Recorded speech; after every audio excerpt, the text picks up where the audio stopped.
नमस्कार। फिर एक बार महात्रिपुर सुंदरी पंचस्तवी की भगवती के श्लोकों के साथ पंचस्तवी के तीसरे तव का 11वां श्लोक आज हम लेंगे। आख श्लोक अकिदो, एक श्लोक एक दिन, अश्लोका ए डे की सीरीज के तहत। तो आज का जो श्लोक है वह कुछ यूं है। स्तुमातां वाचाम अव्यक्ताम हिमकुंदेन्दुरोचिषं कदम्बमालां बिभ्राणाम् आपततललम्बिनीम्।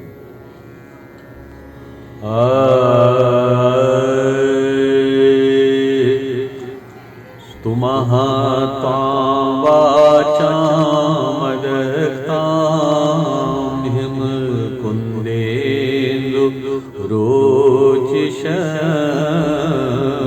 कदम्बमालां बिभ्राणाम् आपततललम्बिनी। इसको हम सहजता के साथ एक और ढंग से भी गा सकते हैं।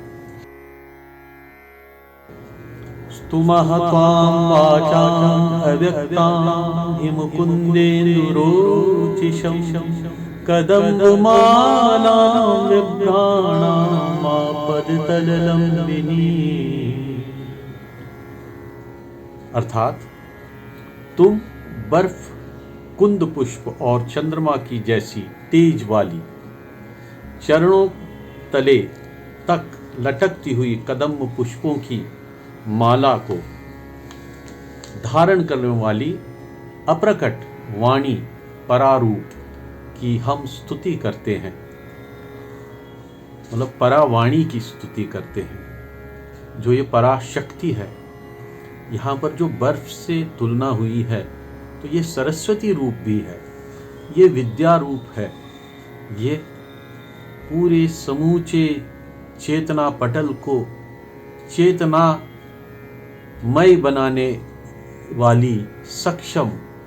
जब हम ऐसी देवी का, इस प्रकार की देवी का ध्यान करते हैं तो पंचस्तवीकार कहते हैं कि सहजता से ही वह स्वरूप, उसका फल प्राप्त होता है।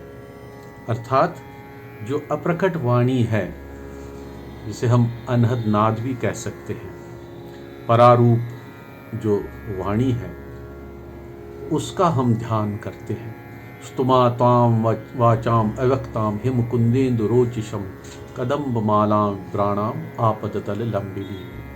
ओम महात्रिपुर सुंदर्यै नमो नमः।